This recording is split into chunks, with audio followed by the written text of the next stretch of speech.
दोस्तों, अल-हाज़मी हर्बल में आपका खैर मक़दम। मुरब्बा गुलकंद एक कदीम यूनानी और आयुर्वेदिक नुस्खा है जो गुलाब की पत्तियों से बनाया जाता है। इसमें कुदरती ग़िज़ाई अज्जा और विटामिन पाए जाते हैं, जिनमें ये शामिल हैं।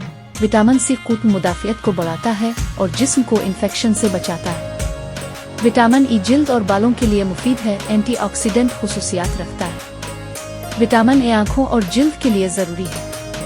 विटामिन के खून की रवानी और हड्डियों की मजबूती के लिए फ़ायदेमंद है। बी कम्प्लेक्स विटामिन्स जिस्म को तवानाई देते हैं और नर्वस सिस्टम के लिए मुफीद है। मज़ीद ये कि गुलकंद जिस्म को ठंडक देता है। इसलिए आप लोग गुलकंद का इस्तेमाल करें हर दिन रात में सोने से पहले, और इसका फ़ायदा उठाएं और अपने सेहत का ख्याल रखें।